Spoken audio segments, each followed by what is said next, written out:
देवकी नंदन ठाकुर ने खोली खोखले भाईचारे की पोल। बोले मथुरा पर भाईचारा कहां चला जाता है। हमसे कहते हो भाईचारे का खतरा है, असली खतरा तो वो है, वो भड़काता है, वो गालियां देता है। ओवैसी का नाम सुन भड़के देवकी नंदन ठाकुर। मुंह पर आ गई कुत्ते के पिल्ले वाली बात। देश तोड़ता है विधर्मी। वो देश तोड़ने का काम करता है विधर्मी, उसका नाम नहीं लेंगे हम। लाइव कैमरे पर ओवैसी की कर डाली फजीहत सुनकर शांति दूतों की फौज छिपाती फिर रही अपना मुंह। क्वेश्चन आ गया, रे कौन आ जाएगा? ओवैसी जी आ जाएंगे। कौन है वो? देवकी नंदन ठाकुर आए एक्शन में। जामा मस्जिद को दिया अल्टीमेटम, हुआ खत्म। अब आगे लेंगे बड़ा एक्शन। कैसे देवकी नंदन ठाकुर ने औरंगजेब के नाम पर थूका। ओवैसी को कैसे बता दिया देश को तोड़ने वाला। कैसे ओवैसी का नाम सुनते ही गुस्से में तमतमाया बाबा का चेहरा। अब आगरा की जामा मस्जिद पर क्या होगा एक्शन, देखिए इस रिपोर्ट में।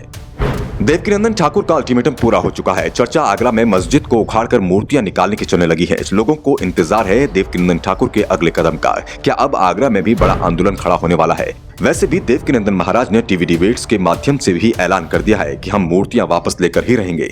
बाबा के ऐलान से कलयुग के चिलपुंजे और टटपुंजे कुलबुलाने लगे हैं। सभी के दिमाग में टेंशन आ गई है। चौतरफा मचे इस बवाल में अब पंचर पुत्रों के भड़काऊ भाईजान की भी एंट्री हो गई है। अक्सर अपने मुंह से जहर उगलने वाला ओवैसी देवकी नंदन को लेकर बड़ी बड़ी बातें कर रहा था, लेकिन उसकी ऐसी खटिया खड़ी हुई कि अब मुंह छिपाते फिर रहा है। ओवैसी का नाम सुनते ही बाबा का ऐसा खून खोला कि बाबा ने कुत्ते के पिल्ले से लेकर देशद्रोही तक बड़ी बड़ी बातें बोल डाली। देवकी नंदन महाराज का हाई पारा देखकर हर कोई सन्न रह गया। बाबा की आंखों से अंगार बरस रहे थे, गुस्से से चेहरा तमतमा रहा था। ऐसे क्रोध में बाबा कभी कभी दिखाई देते हैं। बाबा ने खोलकर बोल डाला कि पाकिस्तान और बांग्लादेश के लिए किस तरह का भाईचारा है और मथुरा का नाम आते ही भाईचारा कहां चला जाता है। देवकी नंदन ठाकुर ने आगरा की जामा मस्जिद को लेकर भी काफी कुछ कहा। जैसा कि आप सभी जानते ही हैं कि आगरा की जामा मस्जिद में औरंगजेब ने भगवान श्री कृष्ण की मूर्तियों को चुराकर सीढ़ियों में गड़वा दिया था, जिन्हें बाहर निकलवाने की मांग देवकी नंदन ठाकुर कर रहे हैं और इस मुहिम में बागेश्वर महाराज भी उनका पूरा साथ दे रहे हैं। हाल ही में देवकी नंदन ठाकुर ने एक इंटरव्यू के दौरान कई ऐसी बातें बोली जो शांति दूतों को बिल्कुल भी गवारा नहीं होगी।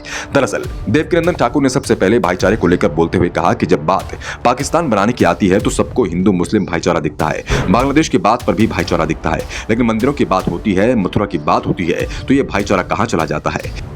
इतने प्रूफ होने के बाद भी अगर हम भारत में भाईचारे की बात को तोड़ना चाहते हैं और भाईचारा निभाना नहीं चाहते हैं और 100 करोड़ जो लोग हैं उनको हम डैमेज करना चाहते हैं और हम चुप बैठ के 100 करोड़ लोग काय की याचना कर रहे हैं कि हमारा भगवान हमको दे दो, हमारा भगवान, हम इसमें नुकसान किस, हमारा भगवान अगर हमारी भावनाओं के साथ तुम्हारी कोई भावना नहीं है तो काय का भाईचारा बताइए।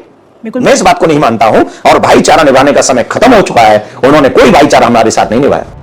तो देखा आपने किस तरह से महाराज ने खोखले भाईचारे की पोल खोल डाली। इतना ही नहीं, देवकी नंदन ठाकुर जब पंचर पुत्रों के भड़काऊ भाईजान का नाम सुनते हैं तो बाबा की आंखें सुर्ख हो जाती हैं और बाबा का टेम्परेचर हाई हो जाता है और बाबा वो सब बोल डालते हैं जिसकी किसी ने कल्पना भी नहीं की थी। बाबा की बातें सुनकर पंचर पुत्रों की हवा टाइट हो गई। ओवैसी के समर्थक अपना मुंह छिपाते फिर रहे हैं। किस तरह से बाबा ने कुत्ते के पिल्ले से शुरू की हुई बात ओवैसी को देश विरोधी और देश को तोड़ने वाला बताते हुए खत्म की। और अभी अगर क्वेश्चन आ गया, रे कौन आ जाएगा? ओवैसी जी आ जाएंगे। कौन है वो? अपने को आप मसीहा मानते हैं? कौन सा मसीहा? वो देश तोड़ने का काम करता है विधर्मी, उसका नाम नहीं लेंगे हम। कहते हो भाईचारे का खतरा है, असली खतरा तो वो है, वो भड़काता है, वो गालियां देता है, वो कुत्ते का बच्चा कहता है 100 करोड़ लोगों के किसी अंश को वो क्या बोलता है?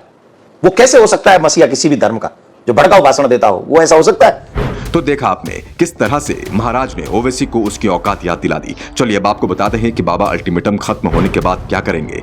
दरअसल बाबा ने पहले ही कह दिया था कि अगर यह लोग भाईचारा दिखाकर मूर्तियां वापस नहीं करेंगे और फिर हमें कोर्ट जाना पड़ेगा, तो अब वो इस पूरे मामले को लेकर कोर्ट का रुख कर सकते हैं। साथ ही हो सकता है कि आपको आने वाले समय में आगरा और मथुरा के अंदर एक बड़ा आंदोलन देखने को मिले। अब आपको क्या लगता है कि आगरा में आंदोलन खड़ा करने की जरूरत पड़ेगी या नहीं, और अगर आंदोलन हुआ तो आप में से कितने लोग देवकी नंदन ठाकुर के साथ खड़े हैं, और क्या इस तरह से ओवैसी को उसकी औकात बताकर देवकी नंदन ठाकुर ने सही किया या गलत? आप अपनी राय कमेंट बॉक्स में जरूर लिखें। पब्लिक दर्पण न्यूज के लिए नवीन शर्मा की रिपोर्ट।